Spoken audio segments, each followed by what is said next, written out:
Welcome to Jana news. నేను మీ రచిత.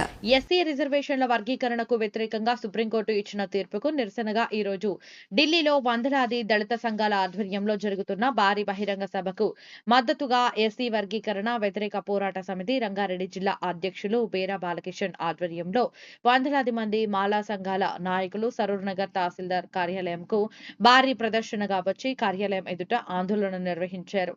అనంతరం తహసీల్దార్ వేణుగోపాల్ కు వారు వినతి పత్రం అందజేశారు. ఈ సందర్భంగా బేరా బాలకిషన్ మాట్లాడుతూ తెలంగాణ రాష్ట్రంలో ఉన్న 50 లక్షల మంది మాలల ఆత్మగౌరవాన్ని దెబ్బతీసే విధంగా ఎవరు ప్రయత్నించినా తీవ్రంగా ప్రతిఘటిస్తామని, మాలల విశ్వరూపాన్ని చూపిస్తామని అన్నారు. ఇదే విషయంపై 15 రోజుల క్రితం మాలా ఎమ్మెల్యేలు, మాలా ఎమ్మెల్సీలు, ఎస్సీ వర్గీకరణ వ్యతిరేక పోరాట సమితి నాయకులు సీఎం రేవంత్ రెడ్డిని కలిసి విజ్ఞప్తి కూడా చేశామని, తెలంగాణలో ఎస్సీ కులగణన చేపట్టాలని, ఎస్సీ రిజర్వేషన్లు 20% పెంచాలని సీఎం దృష్టికి తీసుకుని వెళ్లామని తెలిపారు. మనువాద మందకృష్ణ మాటలు నమ్మి తెలంగాణ ప్రభుత్వం ఏదైనా తొందరపాటు చర్యలు చేపడితే తెలంగాణ రాష్ట్రం అగ్నిగుండంగా మారుతుందని, దీనికి పూర్తిగా ప్రభుత్వాలే బాధ్యత వహించాల్సి వస్తుందని వారు హెచ్చరించారు. కేంద్ర మంత్రి కిషన్ రెడ్డి, మెదక్ ఎంపీ రఘునందన్ రావు కుట్ర పూరితంగా తెలంగాణ రాష్ట్రంలో దళితులందరూ కలిసి ఉంటే మనువాద ప్రభుత్వాలు మనుగడ సాగించలేవని, వర్గీకరణ చిచ్చు పెట్టారని, వారికి మాలలు తగిన బుద్ధి చెబుతారని హెచ్చరించారు. తెలంగాణ రాష్ట్రంలో ఉన్నటువంటి 50 లక్షల మంది మాలలకు 30 సంవత్సరాలుగా తీరని అన్యాయం జరుగుతూ ఉన్నది. మరి మా వాళ్ళందరూ కూడా, మా మాల సోదరులందరూ కూడా ఎంతో సంయమనంతోనే సరే మాకెందుకులే, ఎవరో ఏదో చేస్తుంటే అది నిజమవుతుందా అబద్ధమవుతుందా అని చెప్పి కొంత సంయమనం పాటించినటువంటి మాట మరి అవతోళ్ళు కొంత దాన్ని ఉపయోగించుకుంటా ఉన్నారు. మరి మేమందరం విజ్ఞప్తి చేస్తా ఉన్నాం. మొన్నదైతే సుప్రీంకోర్టులో మరి ఏదైతే ఎస్సీలను మరి రాష్ట్రాలకి అధికారాలు ఇచ్చే విధంగా ఏదైతే తీర్పు వచ్చిందో మేమందరం కూడా మరి పూర్తిగా వ్యతిరేకిస్తున్నాం. ఇది పార్లమెంట్లో చట్టం కావాలి, ఇది ఎస్సీ కమిషన్ యాక్సెప్ట్ చేయాలి. మరి దేశంలో ఉన్నటువంటి కులాలన్నిటి కూడా లెక్కగట్టాలి. మరి ఈ దేశంలో ఎక్కడ కూడా లేదు, ఇది పంచాయతీ కూడా కేవలం తెలంగాణ రాష్ట్రంలో ఉంది. అంటే తెలంగాణ రాష్ట్రంలో కొందరిని మభ్యపెట్టడానికి, కొందరిని మరి సంతోష పెట్టడానికి మరి 50 లక్షల మంది మాలలను అన్యాయం చేస్తే మరి తీవ్రంగా ప్రతిఘటిస్తామనే మాట మీ అందరికీ కూడా ఈ ప్రభుత్వాలకు తెలియజేస్తా ఉన్నాం. ఎవరైతే పాలకులు ఉన్నారో 30 సంవత్సరాలుగా మా దళిత బిడ్డలకు, ముందుగా మా మాల బిడ్డలకు దళిత బంధు రాకుండా చేసినారు. మా దళిత నిరుద్యోగులకు ఉద్యోగాలు రాకుండా చేసినారు. మా దళిత ఉద్యోగులకు పూర్తిగా ప్రమోషన్లో కానీ వాళ్ళని పూర్తిగా అన్యాయం చేసినారు. మరి మొన్న ఏదైతే తీర్పు వచ్చిందో ఆగస్టు రోజు 1 నాడు, ఆ తీర్పు వల్ల మరి రాష్ట్రంలో కానీ దేశంలో కానీ పూర్తిగా వ్యతిరేక పవనాలు వీస్తా ఉన్నాయి.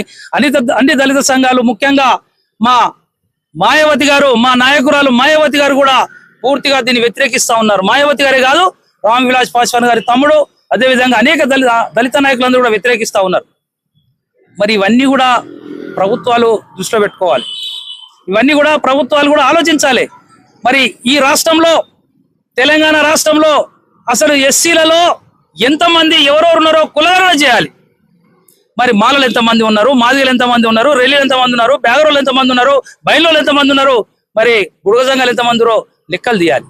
ఏదో కాకమ్మ కథలు చెప్పి 1970-80 సంవత్సరాల లెక్కలు చూపించి ఇలా 2024 సంవత్సరంలో దాన్ని పరిగణలోకి తీసుకొని చేస్తే చెల్లుతుందా అని చెప్పి నేను ప్రజలను అడుగుతా ఉన్నాను, నాయకులను అడుగుతా ఉన్నాను. మరి మా సోదరుడు మందకృష్ణకు మద్దతు ఇస్తున్నటువంటి నాయకులారా, ఖబర్దారని హెచ్చరిస్తా ఉన్నాం. ఇలా పార్టీలు ముఖ్యం కాదు, ఇలా పార్టీలు ముఖ్యం కాదు, మాకు మా మాలల ఆత్మ గౌరవం, మా 50 లక్షల మంది మాలల ఆత్మ గౌరవం ముఖ్యం.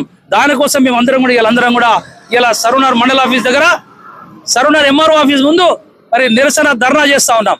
మరి ఈ రోజు ఢిల్లీలో పెద్ద ఎత్తున కొన్ని లక్షల మందితోనే మరి ఇలా వర్గీకరణకు వ్యతిరేకంగా మరి ఉద్యమకారులందరూ కూడా ఉద్యమాలు చేస్తారు, బహిరంగ సభలు పెడుతారు. దానికి మద్దతుగా వర్గీకరణకు, ఎస్సీ వర్గీకరణకు వ్యతిరేకంగా ఇలా రాష్ట్ర వ్యాప్తంగా ఎస్సీ వర్గీకరణ వ్యతిరేక పోరాట సమితి ఏదైతే ఉందో మా సంఘం, దాని ద్వారా ఇలా అందరం కూడా ప్రతి మండల కేంద్రంలో, ప్రతి జిల్లా కేంద్రంలో కూడా ధర్నాలు, నిరసనలు చేస్తా ఉన్నాం. దాంట్లో భాగమే ఇలా మహేశ్వరం నియోజకవర్గం పరిధిలో ఉన్నటువంటి ఎల్బీ నగర్ దగ్గరలో ఉన్నటువంటి సరూనగర్ ఎంఆర్ఓ ఆఫీస్ ముందు ఇలా ధర్నా చేస్తా ఉన్నాం. మరి ఎంఆర్ఓ గారిని కూడా కలుస్తాం. ఇది కలెక్టర్ గారికి వినతి పత్రం పంపండి అని చెప్తాం. నేను విజ్ఞప్తి చేస్తా ఉన్నాను. మరి మొన్న తీర్పు రాగానే దాదాపు పేజీలకు పైన ఉన్నటువంటి ఈ తీర్పును మా ముఖ్యమంత్రి గారు కనీసం చదవలేదండి. కనీసం ఒక పేజీ కూడా ఇటు తిప్పి చూడలే. మొన్న మేమందరం కూడా శాసనసభ ఎన్నికల్లో మరి మనువాద పార్టీలకు వ్యతిరేకంగా మేమందరం కూడా కాంగ్రెస్ పార్టీకి పనిచేసినాం. మాది కాంగ్రెస్ పార్టీ కాదు, కానీ మొన్న మనువాదులకు వ్యతిరేకంగా కాంగ్రెస్ పార్టీకి పనిచేయాలనే ఆలోచనతో 50 లక్షల మంది మాలలు మరి నిద్రాహారాలు మాని రేవంత్ రెడ్డి గారిని ముఖ్యమంత్రి చేయడానికి మేమందరం కూడా పనిచేసినాం. నిజంగా ముఖ్యమంత్రి గారు మీరు కొద్దిగా పంచాయతీ తెంపేటప్పుడు అసలు అక్కడే ఉందో ఇక్కడ ఉందో మీరు కూడా ఆలోచించండి అని మేము చేతులెత్తి విజ్ఞప్తి చేస్తా ఉన్నాం. మాకు ఎక్కడ కూడా పార్టీలతో సంబంధం లేదు. ఎలా మరి కులగణన చేయండి, ఎస్సీలలో ఎవరెవరు ఎంత శాతం ఉన్నారో వెంటనే కులగణన చేయమని చెప్పి ఇలా విజ్ఞప్తి చేస్తా ఉన్నాం. మరి మొన్ననే మా మాల ప్రజాప్రతినిధులు వివేక్ గారు, నాగరాజు గారు, అచ్చంపేట వంశీ గారు, మరి గడ్డం వంశీ ఎంపీ గారు, మైడిపల్లి సత్యం గారు, అదేవిధంగా అనేక మంది కూడా ఇలా ప్రజాప్రతినిధులందరూ కూడా ముఖ్యమంత్రి గారిని కలిసినారు. ముఖ్యమంత్రి గారికి చెప్పినారు, అయ్యా ఇది మంచి పద్ధతి కాదు, మీరు తీర్పును కొంచెం చదవండి అని చెప్పినప్పుడు నిజంగా ముఖ్యమంత్రి రేవంత్ రెడ్డి గారు కూడా కొంచెం రియలైజ్ అయినారు. అరే నాకు తెలియదబ్బా ఇదంతా, అయినా కానీ నేను ఒక ఆలోచించే నిర్ణయం తీసుకుంటానని చెప్పినాడు. ఏ నిర్ణయం తీసుకున్నా మరి మాలలకు అన్యాయం జరిగితే తెలంగాణ రాష్ట్రం అంతా కూడా అగ్ని గుండంగా మారుతుందని చెప్పి పాలకులను హెచ్చరిస్తా ఉన్నాం. ఇలా మాలలు ఊరికే ఉన్నారంటే మీరందరూ కూడా మరి సముద్రం అలలు వచ్చే ముందు ఏదైతే సైలెన్స్ గా ఉంటుందో మరి గట్లనే మాలలు ఉన్నారు, కానీ చెదగాక కాదని చెప్పి నేను పాలకులను హెచ్చరిస్తా ఉన్నాను. ఇలా తెలంగాణ వ్యాప్తంగా ఉన్నటువంటి మాలలందరూ కూడా ఒకనాడు కన్నెర చేస్తే ఈ ప్రభుత్వాలకు తగిన బుద్ధి చెప్పాల్సిన అవసరం వస్తుందనే బాధతో చెప్తా ఉన్నాం. దయచేసి మీరందరూ కూడా ఇలా తెలంగాణ రాష్ట్రంలో జరుగుతున్న రాజకీయ డ్రామాకు చెరదీయండి. ఒక నిజంగా కూడా తెలంగాణలో జరుగుతున్నటువంటి రాజకీయ డ్రామాకు తెరదీయండి. ఏదండి అదిగో తోక అంటే అదిగో పులి, ఏంది ఇది, ఏం జరుగుతూ ఉన్నది ఇక్కడ? అసలు ఎస్సీలలో ఎవరెవరు ఎంత శాతం ఉన్నారో తెలుసుకుందా ఈ ప్రభుత్వం అని అడుగుతా ఉన్నాం. మరి మా జి కిషన్ రెడ్డి గారు సికింద్రాబాద్ పార్లమెంట్ సభ్యులు, కేంద్ర మంత్రి, మా మాలలకు బద్ద వ్యతిరేకి, మా మాలలకు బద్ద వ్యతిరేకైన కేవలం మా మాల మాదిగలో విభేదాలు సృష్టించి మరి ఆయన ఏదో పబ్బం గడుపుకోవాలని చూస్తున్నాడు. కానీ కిషన్ రెడ్డి గారు ఏ రోజైనా మాలలు నీ మీద పగబట్టిరంటే నీ రాజకీయ సమాధి చేయడానికి సిద్ధంగా ఉన్నామనే మాట మరొకసారి తెలియస్తా ఉన్నా. ఒక కిషన్ రెడ్డి కాదు, ఎవరు మాలో ఏలు పెట్టినా, ఎవరు ఎస్సీ రిజర్వేషన్లు ఎవరు వేలు పెట్టినా మీ పతనానికి మరి మాలలే కారణమవుతారనే మాట మరొకసారి హెచ్చరిస్తా ఉన్నాను మాల వ్యతిరేకులందరికీ కూడా. కాబట్టి సోదరులారా, ఇలా మాల సోదరులారా, మీ అందరికి కూడా ఎస్సీ వర్గీకరణ వ్యతిరేక పోరాట సమితి అనే బ్యానర్ మీద అన్ని మాల సంఘాలు కూడా పనిచేస్తా ఉన్నాయి. ఉద్యోగులారా మీరు కూడా బయటికి రండి.